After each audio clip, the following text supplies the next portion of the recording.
विक्रम सम्वत 2010 साल जेठ 16 गतेका दिन बिहान 11:30 बजेको पारिलो घाममा तेन्जिङ नोर्गे शेर्पा र सर एडमन्ड हिलारीले सर्वोच्च शिखर सगरमाथाको चुचुरोमा पाइला राखेपछि नै सगरमाथा आरोहणको सफल यात्रा सम्भव भएको हो।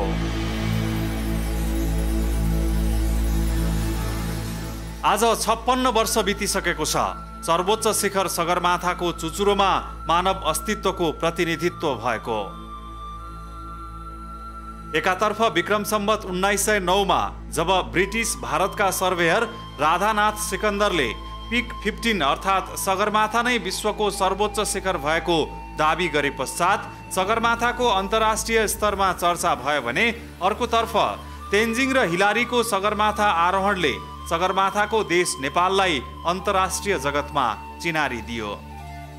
56 वर्ष अघि सुरु भएको सगरमाथाको आरोहण यात्रा आजका दिनसम्म पनि निरन्तर चलिरहेको छ। 56 वर्षको यो अवधिमा कतिले यही ज्यान गुमाए भने कतिले यहीँबाटै परिचय पाए।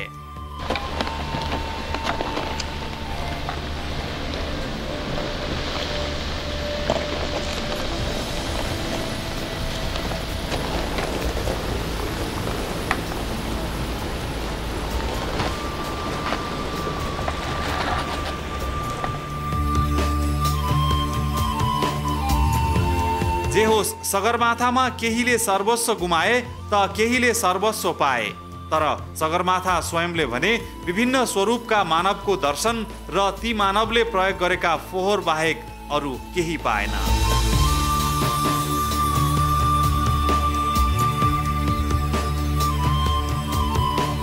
विगतदेखि वर्तमानसम्मको अवस्थालाई हेर्ने हो भने सगरमाथाको सरसफाइमा केही स्वदेशी तथा विदेशी हातहरू जसरी सक्रिय रहे त्यसको तुलनामा सरकारी हात निकै कमजोर रह्यो।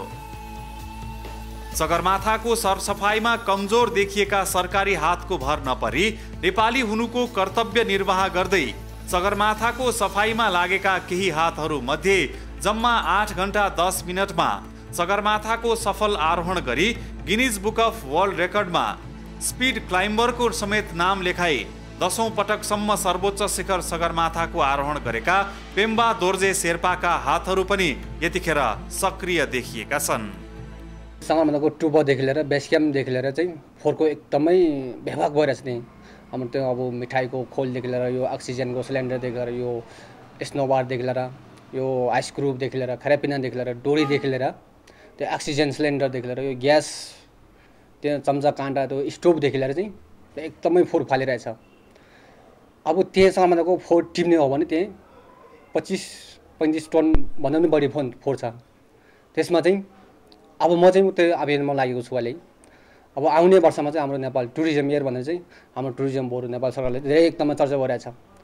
तर यहाँ सहरमा मात्रै टुरिज्म इयर भनेर मानेर भएन, त्यो विदेशीले पर्यटक घुम्न जाने ठाउँमा पनि त्यहाँ पनि सभा बनायो भने चाहिँ आज राम्रो हुन्छ कि जस्तो लाग्छ मलाई।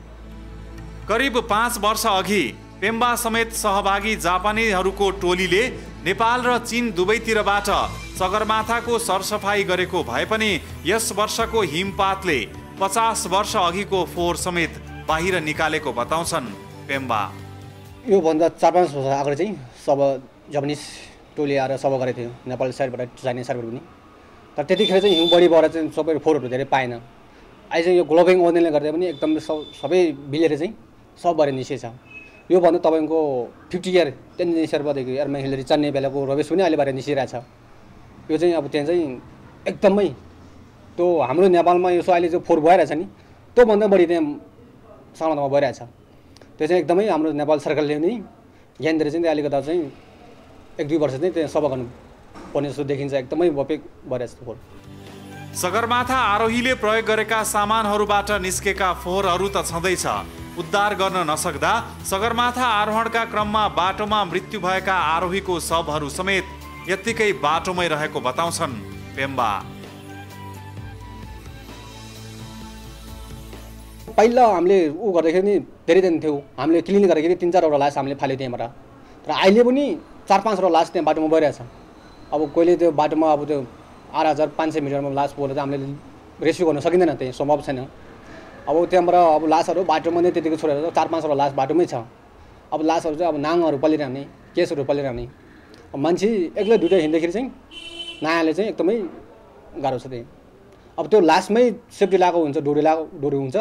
अब त्यो डोरीमा अब लासमाथि टेकेर जानुपर्ने अवस्था छ कुनै ठाउँमा चाहिँ। सर्वोच्च शिखर सगरमाथामा रहेका फोहोरहरू उठाउने सक्रियता नेपाल सरकारले देखाउन नसकेको भए पनि अन्य विभिन्न मुलुकका आरोहीहरूले बेला बखतमा सगरमाथाको सरसफाइमा सक्रियता देखाउने गरेका छन्। यसै क्रममा मिउरा नाम गरेका 75 वर्षीय जापानी नागरिकले गत वर्ष सगरमाथाको चुचुरोदेखि बेस क्याम्पसम्मका थुप्रै फोहोरहरू सङ्कलन गरी काठमाडौँ ल्याएको चर्चा विश्वभरि नै चल्यो। तर तिनै जापानी नागरिक मिउराले सगरमाथा आरोहणका क्रममा प्रयोग गरेका खाद्य वस्तु तथा अक्सिजनको सिलिन्डर भने सगरमाथामै छोडे। लास्ट इयरमा यो जापानिज मिउरा इजुरा 77 को मान्छे चढ्नु आएको थियो। तर उसले न्युज के दिएको थियो भन्दाखेरि उसको न्युज उसले 70,000 मिटरको रबेस टोयलेटसम्म पनि जापानमा ल्याएर फिर्ता ल्याएर गयो भनेको थियो। तर यो आज म उसको क्याम्पमा घुम्दाखेरि मैले उसको रबेस भेटाएँ। के भेटाएँ भने उसको खानेकुरादेखि लिएर उसको पावर जेलदेखि लिएर उसको टुना फिसदेखि लिएर उसको जुसदेखि लिएर उसले हात तताउने यो हाइमा हात तताउने चिज हो सबै उसले जापानबाट ल्याएको छ। त्योदेखि लिएर लगभग उसको सामान भनेको लगभग